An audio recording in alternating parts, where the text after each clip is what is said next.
Hello everyone, Radhe Radhe. आप सभी का हमारे चैनल में बहुत बहुत स्वागत है। हड़ताल तीज व्रत की पूजा विधि तो मैं आप सबके साथ शेयर कर चुकी हूँ। अब शेयर करने वाली हूँ विसर्जन कैसे किया जाता है, व्रत के बाद चौकी कब आपको उठाना है, सामान का क्या करना है। तो पूरा वीडियो आप ध्यान से देखिए, आपको सारी चीज़ें डिटेल में जो है ना इस वीडियो में मैं आपको बताने वाली हूँ।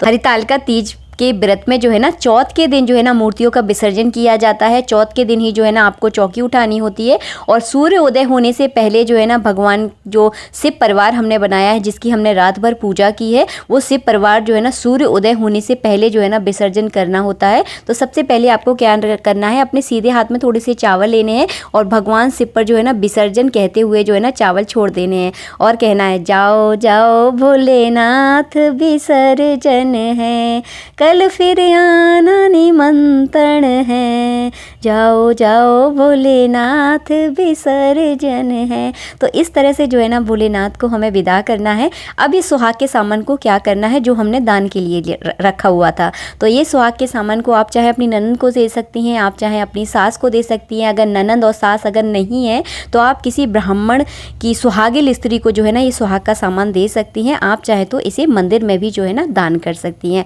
तो इस तरह से जो है ना आपको दान करना है। इसमें आप दक्षिणा जरूर रखें, क्योंकि कोई अगर छोटी मोटी अगर कोई कमी पेशी रह जाती है तो दक्षिणा उसकी पूर्ति कर देती है। इसके बाद जो हमने फल और प्रसाद, कलश का जो नारियल है उसका क्या करना है। तो कलश के नारियल को भी आप प्रसाद के रूप में फोड़कर खा सकते हैं। फल भी जो है ना आप छोटे छोटे उनके टुकड़े करके सभी को प्रसाद के रूप में ज़रूर बांटें और मिठाई को भी जो है ना आपको प्रसाद के रूप में ज़रूर बांटना है। आपको भी जो है ना अपने पति के चरण छूने के बाद जो है ना ये प्रसाद ज़रूर ग्रहण करना है। सबसे पहले प्रसाद ग्रहण करें, उसके बाद ही जो है ना अन्य कोई खाना आप खाएं। तो प्रसाद ग्रहण करने के बाद ही जो है ना आपका व्रत संपूर्ण होता है। पति का आशीर्वाद ज़रूर लेना है आपको। तो इस तरह से जो है ना ये सारा सामान आप प्रसाद के रूप में सभी को बांटें। और बाद शिवलिंग पर चढ़े हुए फूल, माला, बेलपत्रों का आपको क्या करना है, तो ये सारी चीज़ें जो है ना विसर्जित की जाती है। अगर आपके आसपास कोई नदी नहीं है तो इनको क्या करना है, कुछ दिनों तक जो है ना इसे पानी में अच्छे से डुबो कर रखें और फिर जाकर जो आपके घर में छोटे मोटे पेड़ पौधे लगे हैं उस पेड़ पौधों में डाल दें। तो एक अच्छी खाद का जो है ना काम करता है। अगर आपके आसपास नदी नहीं है, अगर नदी है तो नदी में जाकर जो है ना आपको ये सारी चीज़ें विसर्जित करनी है। इसके बाद जो है ना हम सारे इस तरह से फूल, बेलपत्र जो भी हमने चढ़ाए हैं जल में जो है ना इस तरह से विसर्जित कर देंगे, यानी जल में जो है ना आपको ये सारी चीज़ें डाल देना है। जनेऊ का क्या किया जाता है, जनेऊ अगर आपके घर में कोई पहनता है तो उनको दे दीजिए। अगर कोई पहनने वाला नहीं है तो इस जनेऊ को भी जो है आप जल में जो है ना विसर्जित कर दें। के आसपास कोई नदी है तो ये सारा सामान जो है ना आप इकट्ठा कर लें और सारा सामान जो है ना जाकर नदी में आप विसर्जित कर दें। अगर आपके आसपास नदी नहीं है तो जिस तरह से मैंने कटोरे में जल भर के जो है ना ये सारी चीज़ें विसर्जित कर रही हूँ उस तरह से जो है ना आप विसर्जित कर दें। तो क्या करना है, जनेऊ मेरे हस्बैंड यानी मेरे पति पहन लेते हैं, तो जनेऊ को जो है ना मैं संभाल के रख लेती हूँ। प्रसाद के रूप में आप इसे पहन सकते हैं, कोई दिक्कत नहीं। अगर पहनने वाला नहीं है तो आप इसे जल में जो है ना विसर्जित कर दें।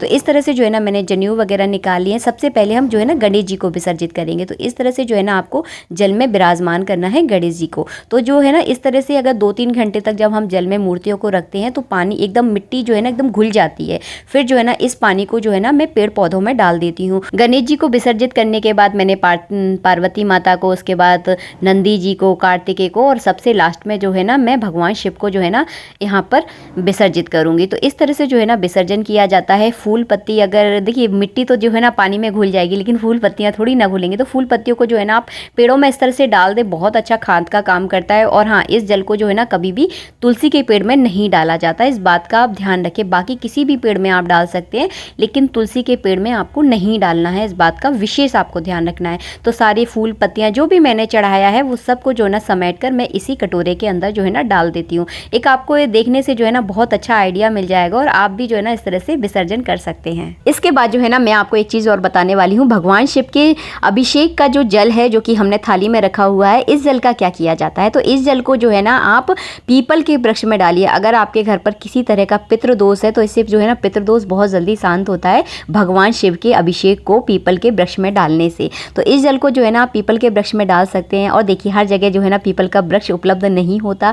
जिन लोगों के घर के आसपास अगर पीपल का वृक्ष उपलब्ध है तो वो लोग तो पीपल के वृक्ष में डाल दे, और जिन लोगों के घर के आसपास पीपल का वृक्ष नहीं है वो हमारी तरह जो है ना इस तरह से जो फूल पत्ती के जो पेड़ होते हैं उनमें आप डाल सकते हैं। जैसे मेरे यहाँ पर गुलाब का पेड़ लगा हुआ है तो मैं गुलाब के पेड़ में डाल देती हूँ। लेकिन डालना आपको ऐसे है कि किसी के पैरों में जो है ना बिल्कुल भी ये जल ना लगे। तो थोड़ा थोड़ा करके जो है ना मैं सारे पेड़ों में जो है ना इस तरह से डाल देती हूँ। और आप लोग देख रहे होंगे मेरे गमले में जो है ना फूल पत्तियाँ डली रहती हैं वो पूजा ही की होती है और बहुत अच्छा खाद का काम करती हैं। कहीं जाने की जो है ना हमें बिल्कुल भी ज़रूरत नहीं होती।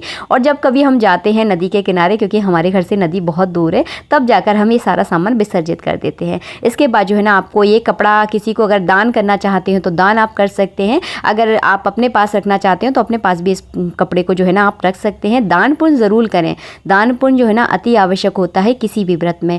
तो तीज के व्रत के बाद कम से कम एक ब्राह्मण को भोजन ज़रूर कराएं और उन्हें कोई एक वस्त्र दे दें, तौलिया दे दें, रुमाल दे दें और थोड़ी सी दक्षिणा देकर जो है ना उनको विदा करें। तो दान पुण्य का जो है ना विशेष अर्थ होता है। कोई भी व्रत तप जब हम करते हैं तभी वो सफल होता है जब कोई हम दान पुण्य करते हैं। मिलूंगी आप सबसे नेक्स्ट वीडियो में। जब तक के लिए जय श्री राधे मित्रों, राधे राधे।